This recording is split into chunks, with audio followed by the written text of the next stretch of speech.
राधे राधे, जय श्री कृष्णा। आज मैं आप लोगों को हरियाली अमावस व्रत कथा सुनाने जा रही हूँ। आइए बड़े ही प्रेम पूर्वक इस कथा को सुनते हैं। सावन अमावस की अमावस्या तिथि का विशेष महत्व है और इस दिन भगवान शिव और माता पार्वती के साथ पीपल की पूजा करने का भी विधान है। मान्यता है कि अमावस के दिन पीपल की पूजा करने से और उसके बाद कथा सुनने व पढ़ने मात्र से ही जीवन के सभी संकट दूर हो जाते हैं और जीवन में सुख समृद्धि आती है। कृपया कमेंट बॉक्स में हर हर महादेव अवश्य ही लिख दीजिएगा। आइए सुनते हैं हरियाली अमावस व्रत कथा। एक समय की बात है, एक राजा अपने परिवार के साथ सुखपूर्वक निवास किया करते थे। उनका एक पुत्र था जिसकी शादी हो चुकी थी। राजा के पुत्र वधू ने एक दिन रसोई में मिठाई देखी तो वह सारी मिठाई खा गई। जब उससे पूछा गया कि सारी मिठाई कहाँ गया तो उसने कहा कि सारी मिठाई तो चूहे खा गए। पुत्र वधू की यह बात सुनकर चूहों को बड़ा ही गुस्सा आ गया कि इस व्यक्ति ने मेरे ऊपर गलत आरोप लगाया है। इसके बाद उन्होंने राजा की बहू को सबक सिखाने का निश्चय किया। कुछ दिनों के बाद महल में कुछ मेहमान आए। चूहों ने सोचा कि यह अच्छा मौका है राजा के पुत्र वधू को सबक सिखाने का।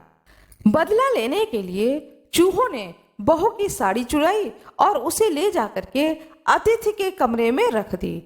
जब सुबह सेवकों और अन्य लोगों ने उस साड़ी को वहां देखा तो वो लोग राजा की बहू के चरित्र के बारे में बात करने लगे। यह बात जंगल में आग की तरह पूरे गांव में फैल गई। जब यह बात राजा के कानों तक पहुंची तो उसने अपने पुत्र वधू के चरित्र पर शक करते हुए उसे महल से निकाल दिया। राजा की बहू महल से निकलकर एक झोपड़ी में रहने लगी। वह नियमित रूप से पीपल के एक वृक्ष के नीचे दीपक जलाने लगी। इसके साथ ही वह पूजा करके गुड़धानी का भोग लगाकर लोगों में प्रसाद वितरित करने लगी। इस प्रकार कुछ दिन बीत जाने के बाद एक दिन राजा उस पीपल के पेड़ के पास से गुजरे जहां उनकी बहू हमेशा दीपक जलाया करती थी। इस दौरान उनका ध्यान उस पेड़ के आसपास जगमगाती रोशनी पर पड़ी। राजा इसे देखकर चकित रह गए।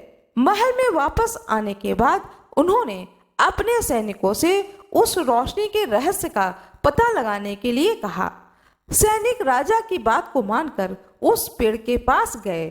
वहां उन्होंने देखा कि दीपक आपस में बात कर रहे थे। सभी दीपक अपनी अपनी कहानी बता रहे थे। तभी एक दीपक बोला कि मैं राजा के महल से हूँ।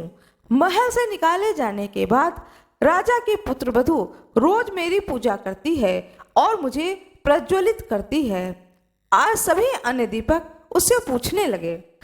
सभी अन्य दीपक ने उससे पूछा कि राजा की बहू को महल से क्यों निकाला गया।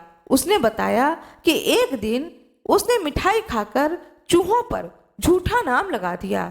इस पर चूहे नाराज हो गए और राजा की बहू से बदला लेने के लिए उसकी साड़ी अतिथि के कमरे में रख आए। यह सब देखकर राजा ने उसे महल से निकाल दिया। यह सब सुनकर सैनिक भी हैरान रह गए और महल वापस आकर उन्होंने राजा को पूरी कहानी सुनाई। यह सुनकर के राजा को अपनी गलती का एहसास हुआ और उसने अपने पुत्र वधू को महल में वापस बुला लिया। इस प्रकार पीपल के पेड़ की नियमित पूजा करने का फल राजा की बहू को मिला और वह अपना जीवन आराम से व्यतीत करने लगी। यह होता है पीपल के वृक्ष की पूजा करना और अमावस के दिन पीपल के जड़ के नीचे दीपक जलाने का पुण्य फल। जिस प्रकार से पीपल देवता ने अपने भक्त उस बहू रानी पर कृपा करी, उसी प्रकार से वह इस कथा को सुनने वाले पर और सुनाने वाले पर कृपा करें। भगवान भोलेनाथ की जय हो, माता पार्वती की जय हो, पीपल देवता की जय हो। आशा करती हूँ कि आप लोगों को यह कथा बहुत ही अच्छी लगी होगी। कृपया वीडियो को लाइक करिएगा, चैनल को सब्सक्राइब करिएगा, बेल आइकन दबाना ना भूलिएगा। आप लोगों का बहुत बहुत धन्यवाद।